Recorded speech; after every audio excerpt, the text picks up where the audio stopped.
Hello everyone, welcome to my channel. आज चाहिँ हामी HTML को एट्रिब्युटहरू हेर्ने रहेछौँ र सुरुमा चाहिँ एउटा एट्रिब्युट हेर्ने रहेछौँ र सुरुमा एउटा फाइल क्रिएट गरौँ।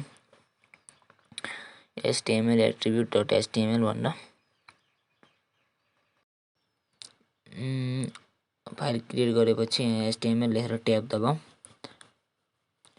कोड आयो। टाइटलमा दिउँ HTML पार्ट 3 ट्युटोरियल भनेर ट्युटोरियल पार्ट 3 भनेर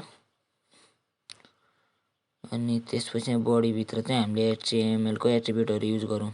अब सुरुमा चाहिँ एउटा एडिङ h1 भित्र एउटा HTML एट्रिब्युट भनेर लेखौँ।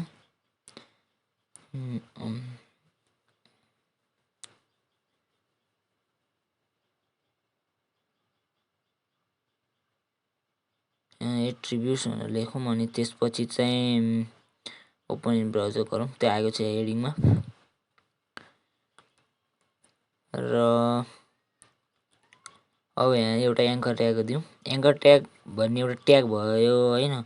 अब त्यो href भन्ने छ नि जुन त्यो हो, त्यो एउटा HTML को एट्रिब्युट भयो कि त्यहाँभित्र चाहिँ हामीले हाम्रो एउटा सोर्स कोड मतलब लिङ्क हाल्न सक्छौँ। ल यो भिडियो युट्युब च्यानलको लिङ्क हालिदिउँ। त्यसमा फ्लटरको एउटा हालिदिउँ, त्यहाँभित्र पेस्ट हालिदिउँ र यहाँ लेखिदिउँ प्रेस हेयर लेखिदिउँ। होइन फ्लटर ट्युटोरियल भनेर लेखिदिउँ यहाँभित्र।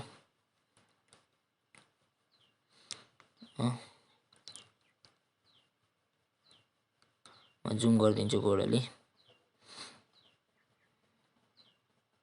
त्यो href चाहिँ एउटा एट्रिब्युट भयो, HTML को एउटा एट्रिब्युट हो href भन्ने चाहिँ।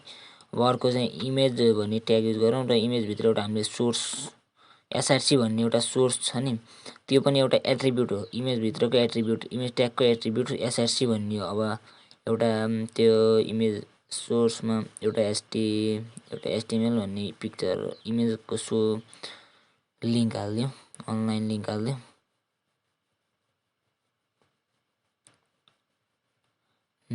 ओपन इन न्यू ट्याब गरौँ अनि यसको लिङ्कलाई चाहिँ कपी गरौँ र यहाँ src भित्र लगाएर पेस्ट गरिदिउँ र अब ओपन इन ब्राउजर गरौँ र देख्न सक्नुहुन्छ त्यहाँ त्यो इमेज आएको छ। त्यो HTML एट्रिब्युट भन्ने एउटा हेडिङ भइहाल्यो हामीले सुरुमा दिएको। अनि त्यो href भन्नु, यसको हाइट र विड्थ पनि इमेजभित्र हाइट र विड्थ पनि हुन्छ। त्यो नि एउटा के भन्छ अरे एट्रिब्युट नै भयो, HTML को एट्रिब्युट नै भयो। हाइट 100 विड्थ 100 दिउँ 100 र अब हेरौँ इमेज साइज घटेको छ। जुन अघि हामीले त्यो एङ्कर ट्यागमा लिङ्क दिएको थियौँ फ्लटरको, त्यो किन मिलेन यार लिङ्क। यो लिङ्क दिउँ, कपी गरिदिउँ, यहाँ लगेर पेस्ट हान्दिउँ, सेभ गरौँ, क्यान्सल, ओपन इन ब्राउजर गरौँ र देख्न सक्नुहुन्छ अब चाहिँ त्यो आउँछ। त्यो अघि हामीले जुन भिडियोको लिङ्क दिएको थियौँ त्यो खुल्छ त्यसमा चाहिँ। र अब हामीले हेरौँ पी ट्याग हेरौँ। पी भनेको प्याराग्राफ ट्याग। पी पनि एउटा एट्रिब्युट नै भयो HTML को। यहाँभित्र लेखौँ हेलो न I am learning HTML and CSS for web designing भनेर यहाँ लेख्थ्यौँ। डिजाइनिङ र ओपन ब्राउजर गरिदिउँ फेरि र देख्न सक्नुहुन्छ त्यहाँ एउटा प्याराग्राफ आयो जुन हामीले HTML एट्रिब्युटभित्र लेखेको छ। र अब चाहिँ यहाँ फेरि लेखौँ there are many types of attribute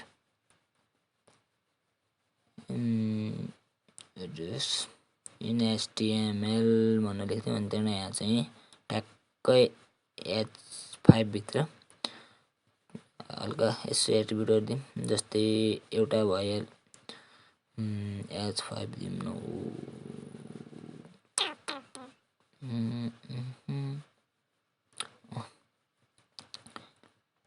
BR tag दिउँ, त्यसले ब्रेक गर्छ लाइनलाई, केही छैन। भन्दा पनि S5 भित्र दिनुपर्छ यो चाहिँ यो चाहिँ अलि ठुलो भइहाल्छ। S5 मा दिम चाहिँ एउटा टाइटर भन्ने नि एट्रिब्युट भइहाल्यो हैन। अनि यसलाई पहिला कन्ट्रोल सिफ्ट डी गर्नुभयो भने चाहिँ तपाईले त्यसैले माथिल्लो कोड तल कपी पेस्ट गर्न सक्नुहुन्छ। त्यो चाहिँ एउटा सर्टकट हो सबलाइन टेक्स्टको। अनि ल्याङ भन्ने एउटा उ भइहाल्यो एट्रिब्युट भइहाल्यो HTML मा। अनि त्यसपछि भयो src, त्यसपछि भयो स्टाइल, त्यसपछि स्टाइल पछि भयो height, width, height width width यिनीहरू चाहिँ HTML मा लाइक सिम्पल एट्रिब्युटहरु भयो। यो चाहिँ HTML को त्यहाँ देख्न सक्नुहुन्छ तपाईले स्क्रिनमा। र यही नै हो HTML को एट्रिब्युटहरु। आज मैले एसेक्ट्रा भन्नु पनि दियो चला आउँछ एसेक्ट्रा HTML को एट्रिब्युटहरु। तपाईले भिडियो हेर्दिएकोमा धन्यवाद। र तपाईले अझ मेरो च्यानल सब्स्क्राइब गरिदिनु भएको छैन सब्स्क्राइब गरिदिनु होला। Thanks for watching.